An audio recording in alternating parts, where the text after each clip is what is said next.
Assalamualaikum warahmatullahi wabarakatuh. Selamat malam guys, rekan-rekan CNS Home Care. Malam hari ini saya Nas Yazid Maksum dari kantor CNS Home Care di Jogomertan, Petanahan.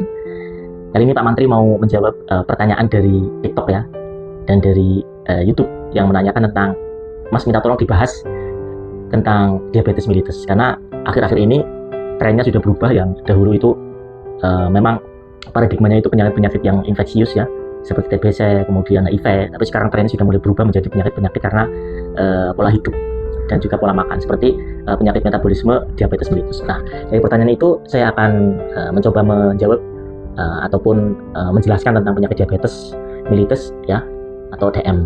Jadi teman-teman semua yang saya hormati, bahwa penyakit diabetes mellitus itu adalah penyakit kronis ya, jadi perlu digarisbawahi bahwa itu adalah penyakit kronis. Kalau penyakit kronis itu tentu membutuhkan proses yang lama untuk penyembuhannya, jadi tidak 1 kali, 2 kali, 3 kali itu sembuh, tapi butuh proses yang lama dan harus konsisten, harus komitmen, dan harus mengikuti arahan dari tenaga medis maupun tenaga kesehatan supaya apa, gula darahnya terkontrol.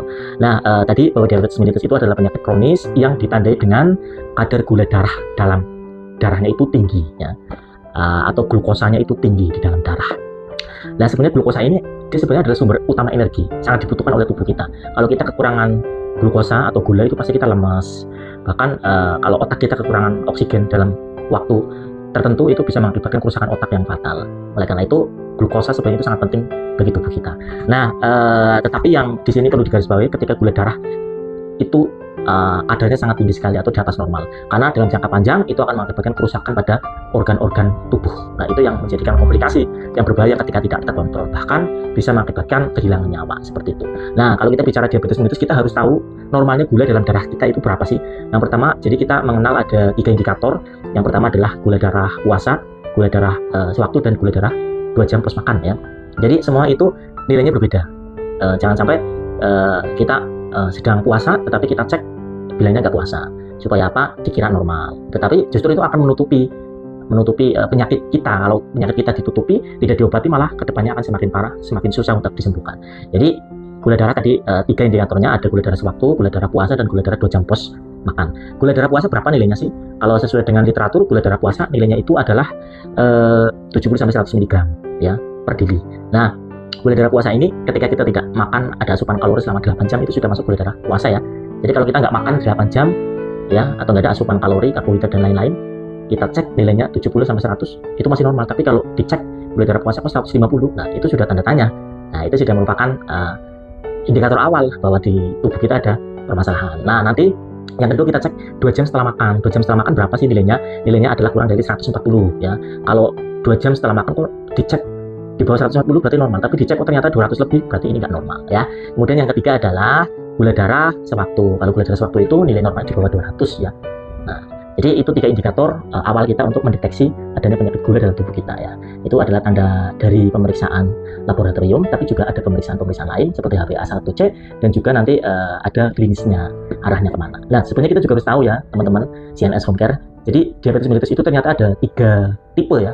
Ada diabetes mellitus tipe 1, tipe 2, dan tipe gestasional. Jadi kita harus tahu bahwa diabetes mellitus itu ternyata itu ada jenisnya gitu kan.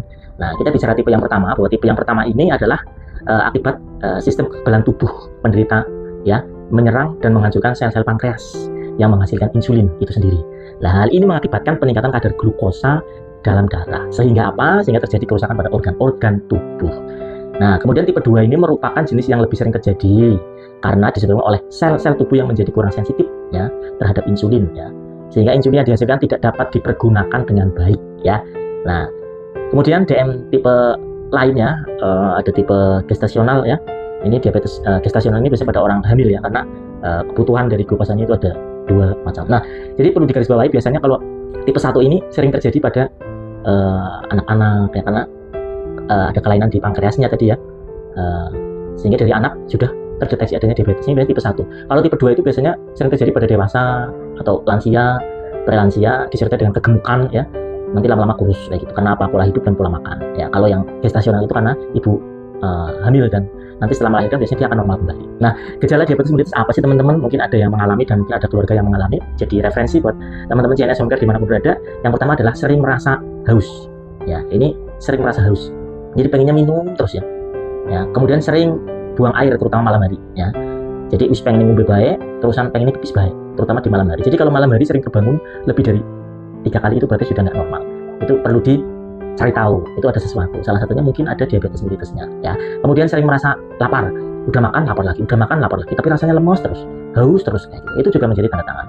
Kemudian yang selanjutnya ada lemes tadi ya, kemudian pandangan kabur, lama-lama pandangannya kabur. Kenapa? Karena kadar glukosa yang tinggi itu akan mempengaruhi ke mata juga ya. Nah, saraf-saraf mata jadi lemah ya karena adanya kadar glukosa yang tinggi. Kemudian kalau ada luka itu sulit sembuh. Ya, lukanya sulit sembuh, basah terus ya.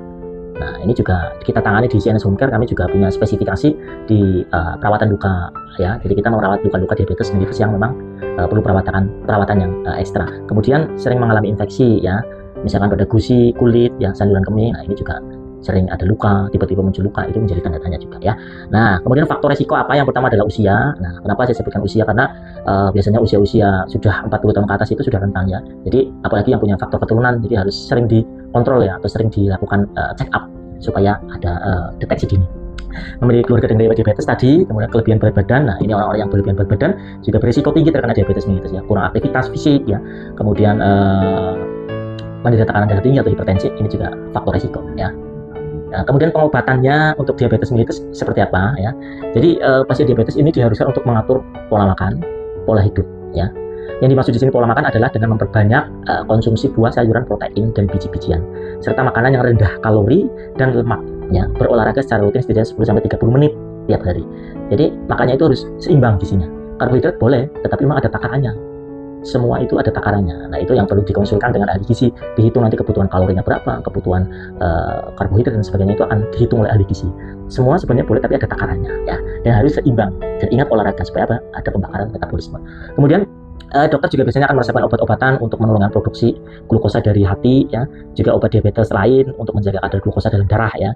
Pasien juga harus mengontrol gula darahnya secara disiplin melalui pola makan yang sehat agar gula darah tidak mengalami kenaikan di batas normal. Batas normalnya tadi seperti awal saya jelaskan ya. Nah, ini yang menjadi tanda tanya teman-teman. Komplikasinya apa Pak Mantri? Jadi komplikasinya yang pertama dari diabetes itu jantung ya. Organ-organ vital pasti akan terkena dampak dari diabetes mellitus. Yang pertama adalah jantung, yang kedua adalah stroke ya, yang ketiga adalah gagal ginjal, yang keempat neuropati diabetik ya. Ini sering terjadi pada yang sudah lama penyakit gulanya sehingga mengalami kebas, kesemutan tidak terasa pada kaki, pada tangan. Nah, itu sudah tanda-tanda neuropati, dan kalau sudah ada seperti itu maka harus ada perawatan kaki ya, perawatan perifernya ya, supaya apa? Tidak terjadi luka. Kalau terjadi luka ini bahaya, sembuhnya sudah butuh proses yang lama. Kemudian gangguan penglihatan ya, penglihatannya kabur, nggak jelas lama-lama ya, nanti bisa operasi ya. Kemudian katarak ya, ini juga depresi, demensia, luka yang tidak sembuh-sembuh, itu komplikasi. Nah, cara mencegahnya gimana Pak Mantri? Yang pertama adalah menerapkan pola hidup sehat ya. Kita harus pola hidup sehat ya. Pola hidup sehatnya apa ya? Olahraga ya. Kemudian makannya harus diatur, tidak semuanya makan semaunya sendiri, tapi ada porsinya, ada komposisinya, ada proteinnya, karbohidrat, vitaminnya, itu harus diatur ya. Kemudian olahraganya harus teratur 10-30 menit tiap hari. Mau jalan kaki, mau yang paling ideal itu memang angkat beban ya. Itu pembakarannya untuk glukosanya akan tinggi. Kemudian melakukan pengecekan gula secara teratur atau rutin. Nanti biasanya kalau di puskesmas atau di rumah sakit itu sudah difasilitasi ada Prolanis, program khusus penyakit kronis ya, 1 bulan sekali. Kalau sudah stabil, kalau belum nanti 2 minggu sekali ya, sama dokter spesialis ataupun sama dokter umumnya. Kalau di CNS Home Care kita juga biasa melakukan pengecekan dan pengkontrolan sesuai dengan kebutuhan ya. Kita akan berkolaborasi. Gitu guys, sharing kita tentang diabetes mellitus. Mungkin nanti teman-teman yang mau komen di TikTok ataupun di YouTube-nya mungkin membahas tentang yang lainnya ya. Ini tentang diabetes mellitus penyakitnya, mungkin nanti ada request tentang luka diabetes itu nggak sembuh-sembuh, bagaimana perawatannya ya. Nanti di CNS ada perawatan namanya wound care dressing modern ya. Jadi kita perawatan modern, luka modern ya. Nanti berbeda dengan yang di rumah sakit, tapi kita sesuai dengan evidence base yang memang sudah ada penelitian ya, sesuai dengan jurnal-jurnal yang ada ya. Nanti jenisnya bermacam-macam ya. Nanti kalau perawatan luka di kami itu ada yang pakai foam, ada yang pakai salep khusus nanti untuk granulasi, kemudian untuk epitelisasi ya, kemudian untuk kontrol infeksi. Nah, itu nanti kita macam-macam. Dan kita juga ada nanti dengan terapi-terapi yang lainnya ya. Mudah-mudahan ke depan kita juga punya MPWT ya, yaitu terapi ini ya, negatif bone terapi ya. Jadi kita harapannya ke depan bisa punya alat itu ya. Oke, itu ya guys. Nanti bisa komen di TikTok ataupun di YouTube ya, ataupun di media sosial CNS yang lain. Terima kasih, sampai berjumpa lagi di konten-konten selanjutnya. Bye bye, salam sehat dari Nurse Yasi CNS Home Care. Bye bye.